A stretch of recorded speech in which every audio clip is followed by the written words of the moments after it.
This is Catholic Daily Reflections for Wednesday of the 23rd week in Ordinary Time. Today's reflection is entitled, A Double Blessing. But woe to you who are rich, for you have received your consolation. But woe to you who are filled now, for you will be hungry. Woe to you who laugh now, for you will grieve and weep. Woe to you when all speak well of you, for their ancestors treated the false prophets in this way.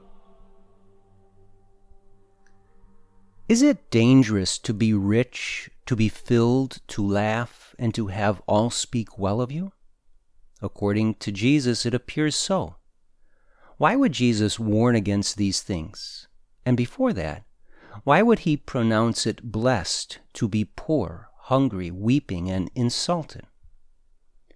Essentially, Jesus was condemning four common sins: greed, gluttony, intemperance, and vainglory, and promoting their opposite virtues.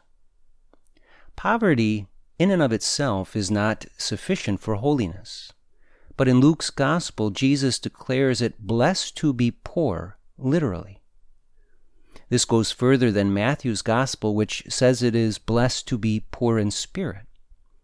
To be poor in spirit is to be spiritually detached from the material things of this world, so that you can be fully open to the riches of God.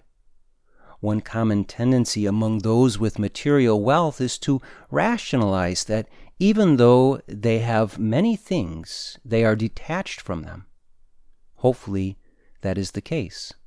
However, in Luke's version of the Beatitudes, Jesus directly says, "Blessed are you who are poor, and woe to you who are rich." In this teaching, we discover a second blessing not found in Matthew's version. In addition to spiritual detachment, poverty of spirit, being identified as a blessing, literal poverty is proclaimed as the easier way to achieve this spiritual detachment. Material wealth, though not a sin in and of itself, brings with it many temptations toward attachment, self-reliance, and self-indulgence. Thus, spiritually speaking, it is easier to be detached when one is poor rather than when one is rich. This is a hard truth for both the poor and the rich to accept. The poor often want to be rich, thinking that if they were, they would share their wealth with others and remain detached. The rich often enjoy being rich and believe that they are more spiritually detached than they actually are. Being hungry is also identified as a blessed state, whereas being filled is a dangerous state. When you are literally hungry, either from fasting or from lack of an abundance of food, it is easier to turn your hunger and thirst toward God so as to be filled by Him and to more easily trust in His providence. An abundance of food, especially fine food, tempts you with a gluttonous satisfaction that makes it difficult to hunger and thirst for God and His holy will in a complete way. Therefore, if you refrain from indulgence and experience hunger, you will be blessed to be free from gluttony and even the temptation toward it. Laughing and weeping in this case are not referring to joy and despair. Rather, they are referring to those who are always seeking fun and an indulgent life. Many people live for fun, entertainment, and momentary pleasures. Weeping refers to those who have discovered that the fleeting pleasures of the world can never satisfy. Constant entertainment, therefore, brings with it a real temptation, whereas the loss of that form of fleeting pleasure helps eliminate that temptation. Finally, Jesus declares it blessed to be hated, excluded, insulted, and denounced as evil on account of Him rather than being spoken well of by all.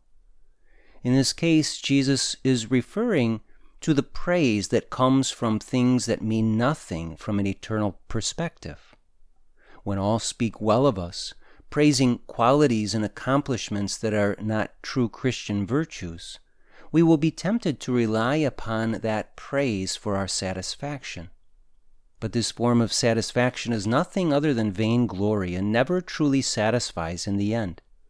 However, when one sees and praises the virtues of God within us, God is praised first and foremost, and we are blessed to share in God's glory. Reflect today upon whether you prefer to be rich, to indulge in the best of foods, to be constantly entertained, and to be the envy of others, or whether you see the temptations this type of life brings. Reflect also upon the concrete spiritual blessings that come to those who are literally poor, hungry, temperate, and humble. This is a very demanding teaching from Jesus. If it doesn't sit well with you, then know that it is a sign that you still have various attachments in life. Reflect especially upon the beatitude that is most difficult to embrace, and make that beatitude the source of reflection and prayer. Doing so with honesty and openness will result in you being among those who are truly blessed in the eyes of God. Let us pray. My blessed Lord, you were poor, hungry, temperate, and humble to the perfect degree. For these reasons you were filled with perfect virtue and were satisfied to the greatest degree. Please open my eyes to the deceptions of this world so that I can live with you a life of true holiness, experiencing the riches of the kingdom of heaven. Jesus, I trust in you.